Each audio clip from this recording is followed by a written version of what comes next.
এবং চিন্ময় প্রভু ব্রহ্মচারী, উনি একজন সাধু সন্ন্যাসী লোক।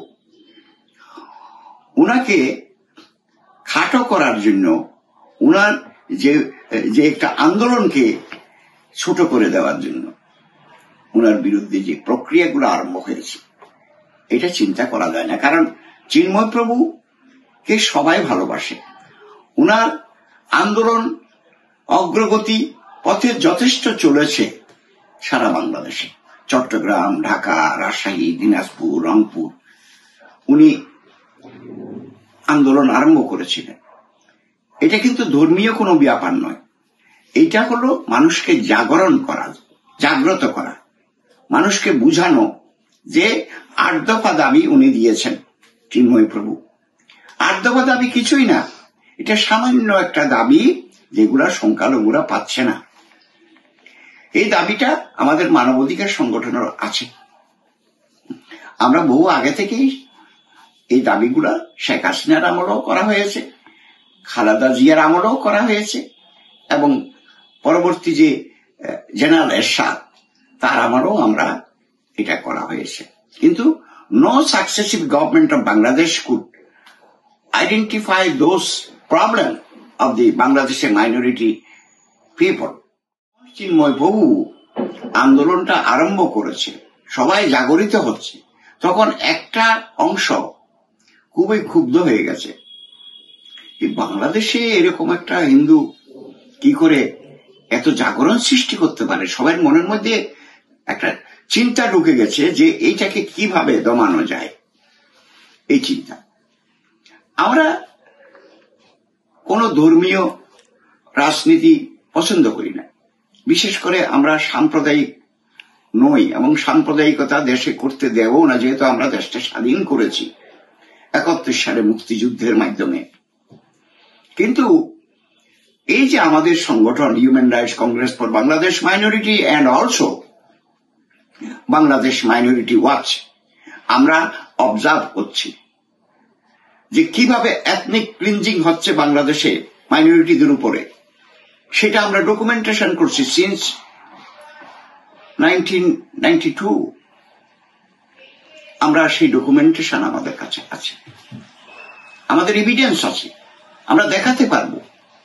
আমরা সরকারকে, সাকসেসিভ গভর্নমেন্ট অফ বাংলাদেশকে দেখিয়েছি বারবার, দেখুন মানবাধিকার লঙ্ঘিত হচ্ছে, এটা আপনারা একটু দেখুন, তাদেরকে রিলিফ দেন। আমরা হিন্দুদের জন্য কাজ করি, মুসলমানদের জন্য কাজ করি, তাদের অধিকারও আমরা দেখি।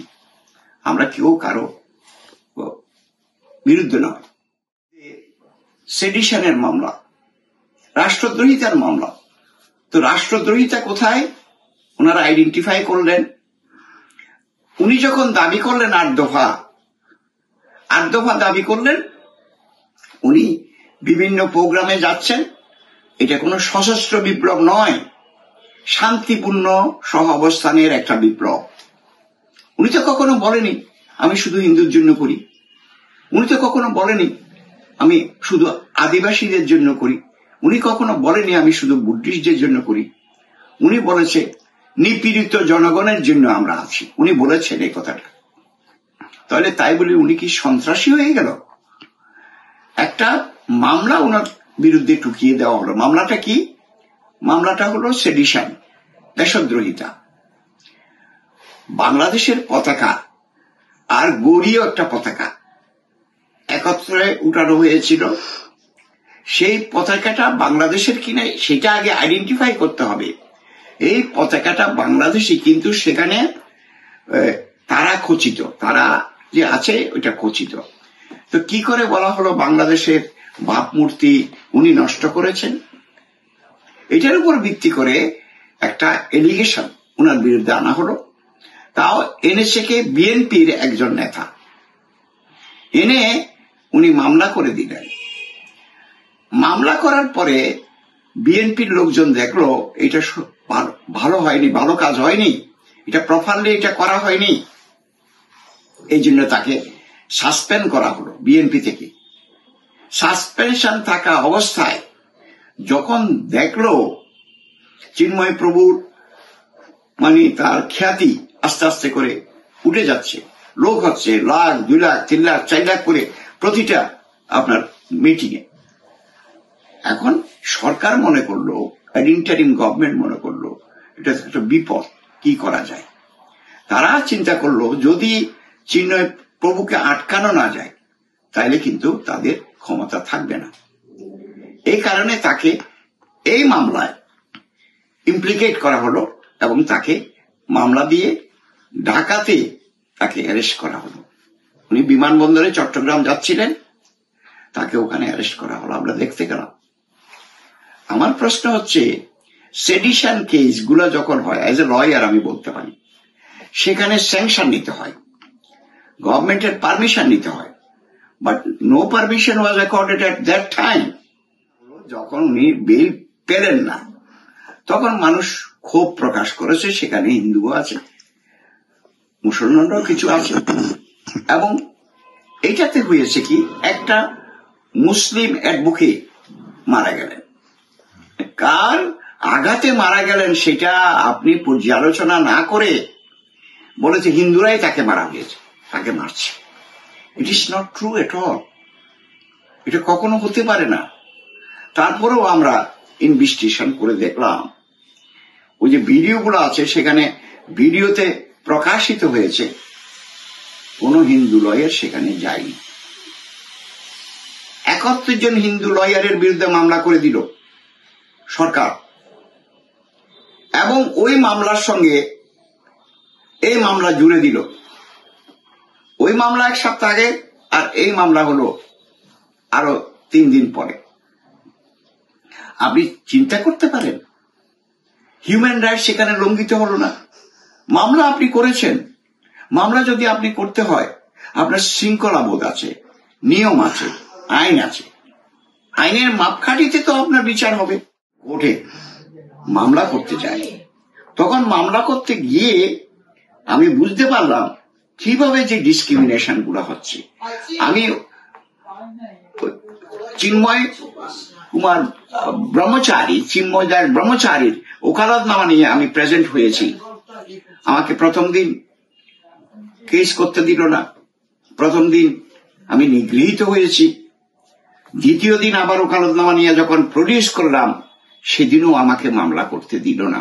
আবার ওনারা বললেন, জজ সাহেব সহ আপনি চট্টগ্রাম বারের ওকালতনামা দিয়ে অন্য লয়ার আপনি নিযুক্ত করেন। আমি কিভাবে নিযুক্ত করব? Because there are cases against those lawyer. তারা তো, তাদের বিরুদ্ধে মামলা দেওয়া হয়েছে, একজনকে ঘুষি মেরেছে, একজনকে মারধর করে ফেলে দিয়েছে, চেম্বার আক্রমণ হয়েছে। তো সে কি করে আমরা বলবো যে ওই লয়ার মামলা করতে হবে? আমরা পিসফুল কোএক্সিস্টেন্সে বিশ্বাস করি, আমরা সহাবস্থান চাই। যেহেতু সবাই মিলে আমরা দেশটা স্বাধীন করেছি, আমরা শুধু হিন্দুরা করে নাই, শুধু মুসলমানরা করে নাই, শুধু বুদ্ধিস্টরা করে নাই। We contributed our energy, time and money for the liberation of Bangladesh. আমার দুঃখ হয় কালকে 16ই ডিসেম্বর গেছে, আমরা এবার সুন্দর করে ডিসেম্বর যে আমাদের অ্যাচিভমেন্টটা পালন করতে পারিনি। আমরা সরকারের কাছে নিবেদন করেছি, আবেদন করেছি বহুবার, আমাদের সামান্যতম দাবি পূরণ করুন। কেউ আমাদের দাবিগুলো পূরণ করতে পারে না। আমি যেটা বলতে চেয়েছিলাম সেটা হলো, কোর্টে কি হয়েছিল? কোর্টে হয়েছিল চিন্ময় প্রভুর কোন আইনজীবীকে মারধর করে তাদেরকে কোর্টে অ্যাপিয়ার থেকে বিরত রাখা হয়েছে, তারা অ্যাপিয়ার করতে পারছে না। আমি গিয়েছি for the sake of humanity, for the sake of human rights, আমি গিয়েছি, উপস্থিত হয়েছি, আমি চেষ্টা করেছি, কিন্তু আমাকে নাজেহাল হতে হয়েছে প্রথম দিন।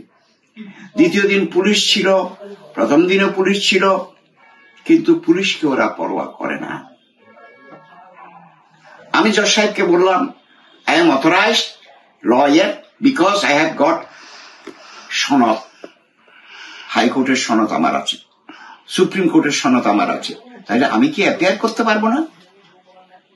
উনি বলে যে না, এই চট্টগ্রাম বারের একটা আইনজীবীকে আপনি অ্যাপিয়ার করান, তাইলে আমি ব্যাপারটা শুনবো।